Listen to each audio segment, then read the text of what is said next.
Salut à tous, bienvenue sur 01net TV. C'est la saison, on a envie de prendre l'air et notamment d'aller à la montagne, François. Et oui, la montagne, ça nous gagne. Et écoutez, on a trouvé pour vous un téléphone qui a été taillé pour la montagne. Il a été fait pour la montagne. C'est le téléphone Quechua. En fait, c'est Decathlon qui, avec Arcos, a développé ce téléphone qui est hyper costaud. Regardez ça, voilà, et il marche encore.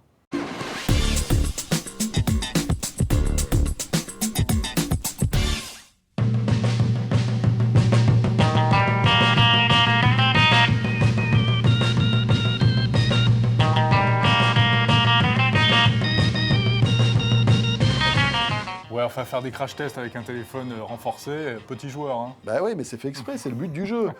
Bien voilà, donc c'est étonnant, c'est un téléphone qui a vraiment été fait pour les montagnards, parce que bien sûr, il a été renforcé. C'est un gros smartphone, Jérôme. C'est pour les montagnards qui se cognent aux arbres, parce qu'on peut très bien utiliser un smartphone normal en montagne. Hein. Oui, mais je te rappelle quand même une chose, c'est que combien d'amis ont eu un iPhone ou un Samsung Galaxy, ils sont allés... Ils ont perdu dans la neige. Non, c'est pas ça, c'est que ils ont fait du ski toute la journée, ils sont tombés une ou deux fois, Ouais. le téléphone a pris l'eau, et après qu'est-ce qui se passe ? Le téléphone ne marche plus. mort, ouais. Voilà. Alors que celui-ci, justement, résiste au choc, il résiste à la poussière. Alors c'est un gros téléphone, il n'est pas super beau. C'est-à-dire que quand tu es en ville, quand tu vas être urbain, quand tu sors ce truc-là, on te regarde un peu bizarrement quand même. Hein. 250 grammes pour 12 mm d'épaisseur, donc il est assez épais. Ouais. Et il est aboyé d'un boîtier résistant en gomme. En Voilà. fait, c'est un peu cette tendance des smartphones renforcés, durcis. Hein, on en trouve également chez Samsung, on en trouve chez plusieurs constructeurs.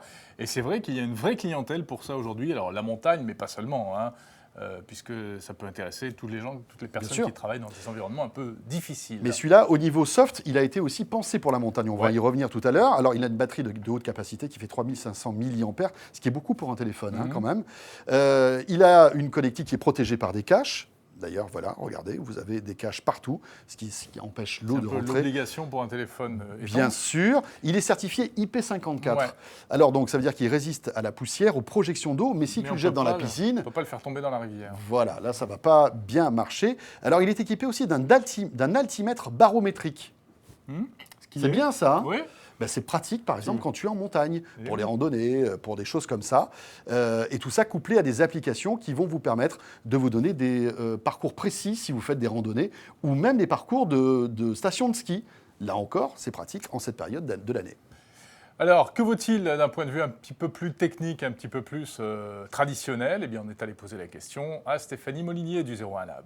Derrière le Quechua Phone, il y a une vraie bonne idée. Offrir aux randonneurs un appareil qui soit adapté à la pratique d'un sport qui est parfois un peu rude. Mais bon, le problème, c'est que l'appareil ne nous convainc pas tout à fait. Ok, il a un bon écran, un grand écran qui est bien lumineux, donc c'est pratique en extérieur.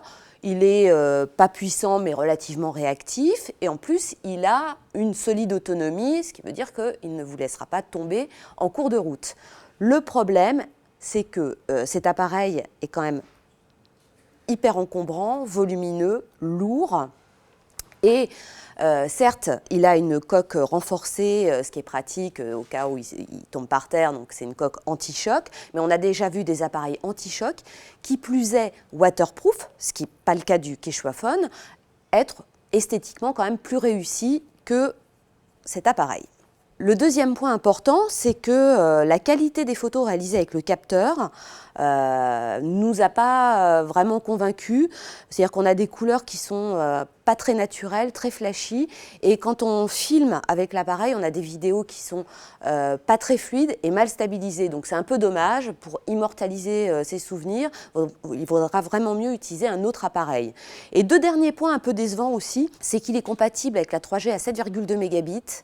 C'est un peu dommage à l'heure de la 4G parce que 7,2 mégabits, c'était un petit peu les appareils commercialisés il y a 1 an ou 2. Et le dernier point, c'est qu'il y a beaucoup d'applications fournies par Quechua, des applications malheureusement gratuites ou des versions d'évaluation. Donc il n'y a pas vraiment de valeur ajoutée.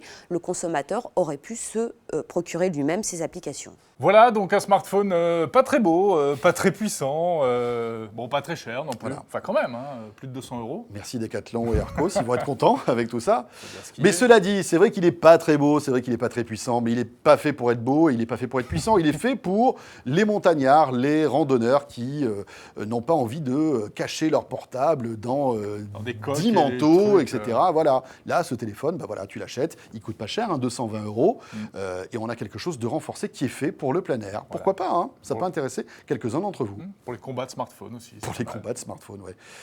Vaut mieux éviter de se le prendre en pleine figure parce que là, je crois que tu restes capoute, là, tu bouges plus. Hein. 01net TV, l'actualité high-tech. À très vite. Salut à tous.